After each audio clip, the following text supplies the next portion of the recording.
వ్యవసాయం తర్వాత మన రాష్ట్రంలో అగ్రికల్చర్ తర్వాత చాలా అత్యంత ప్రాధాన్యత కలిగిన సెక్టార్ ఏదైనా ఉందంటే అది పాడి పరిశ్రమ సార్. ఇది మన రాష్ట్ర జిఎస్డిపిలో 11.23% కంట్రిబ్యూషన్ చేసే ఈ సెక్టార్ని గత వైఎస్ఆర్ కాంగ్రెస్ పార్టీ 2019-24 మధ్యకాలంలో పూర్తిగా ఈ యొక్క సెక్టార్ని నెగ్లెక్ట్ చేసింది. దాని ద్వారా మనకి తీవ్రమైన నష్టం జరిగింది. ఉదాహరణకి దాదాపు మనకి రాష్ట్రంలో ఉన్న సూపర్ స్పెషాలిటీ హాస్పిటల్స్ కానీ, వెటర్నరీ పాలిక్లినిక్స్ కానీ, ఏరియా వెటర్నరీ హాస్పిటల్స్ కానీ, దాదాపు 1500కు పైగా ఉన్న వెటర్నరీ డిస్పెన్సరీస్లో కానీ, తర్వాత ఈ రూరల్ లైవ్ స్టాక్ యూనిట్స్ దాదాపు 1200 పైన ఉన్నాయి సార్. ఇవి కానీ, తర్వాత మొబైల్ అంబులెన్స్లో కానీ ఎక్కడా కూడా మినిమం మెడిసిన్ అవైలబిలిటీ కానీ, మ్యాన్ పవర్ అవైలబిలిటీ కానీ లేకపోవడం వలన ఆ యొక్క డిపార్ట్మెంట్ పూర్తిగా రైతాంగానికి దూరమైంది. అయితే ఈ సంవత్సరన్నర కాలంలో గౌరవ మంత్రివర్యులు అచ్చెన్నాయుడు గారు అలాగే ముఖ్యమంత్రి గారి యొక్క సూచనల మేరకి కొంతమేరకు ప్రక్షాళన చేశారు. ఇప్పుడిప్పుడే ఇవన్నీ కూడా అందుబాటులోకి వస్తూ ఉన్నాయి. కానీ కొన్ని విషయాలు మీ ద్వారా ప్రభుత్వం దృష్టికి తీసుకురావాలనుకున్నాను సార్. గతంలో 2014-19 మధ్య దాదాపు 275 వెటర్నరీ బిల్డింగ్స్ని, వెటర్నరీ హాస్పిటల్ సంబంధించిన బిల్డింగ్స్కి ఆ రోజు ప్రభుత్వం నిధులు మంజూరు చేసి వాటిని యుద్ధ ప్రాతిపదిక మీద కన్స్ట్రక్షన్ చేయాలని చెప్పి తలంచినప్పుడు కొన్ని మధ్యలో ఉన్నాయి, కొన్ని పూర్తయినాయి, కొన్ని పూర్తయిన వాటికి ఇంకా బిల్స్ పెండింగ్ ఉన్నాయి సార్.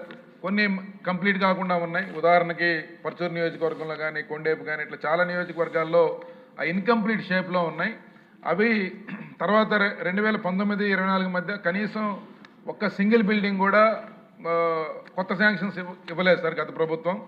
కాబట్టి ఈ యొక్క బేసిక్ ఫెసిలిటీస్ కూడా లేవు. దాదాపు చాలా హాస్పిటల్స్కి బిల్డింగ్లు లేవు. కాబట్టి ప్రభుత్వం దీన్ని తీసుకోవాలని చెప్పి కోరుతా ఉన్నాను సార్. అలాగే ఈ యొక్క సిబ్బంది కొరత కూడా చాలా విపరీతంగా ఉంది సార్. 14-19 మధ్య కొంత దాదాపు మంచి రిక్రూట్మెంట్ జరిగింది.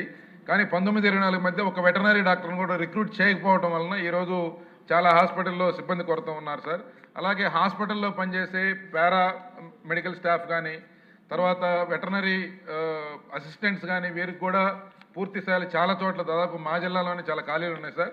అయితే గతంలో కొత్తగా ప్రతి జిల్లాలో ఈ డిపార్ట్మెంట్ ఎస్టాబ్లిష్ చేసినప్పుడు 1983లోనే చిన్న కంక్లూడ్ చేస్తున్నాం. 83లోనే ఎన్టీ రామారావు గారు జిల్లాకు ఒక సూపర్ స్పెషాలిటీ హాస్పిటల్ ఉండాలని చెప్పి పెట్టారు సార్.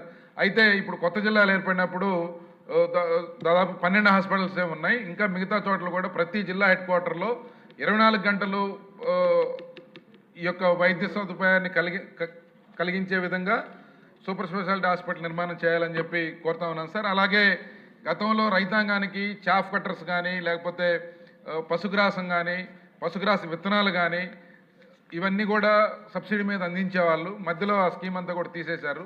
తర్వాత ఇప్పుడిప్పుడే మళ్ళీ దాన్ని ట్రాక్లో పెట్టారు. ఎక్కువ నిధులు కేటాయించి రైతాంగానికి అది పూర్తిగా సపోర్ట్ చేయాలని చెప్పి కోరుతా ఉన్నాం సార్. Thank you sir.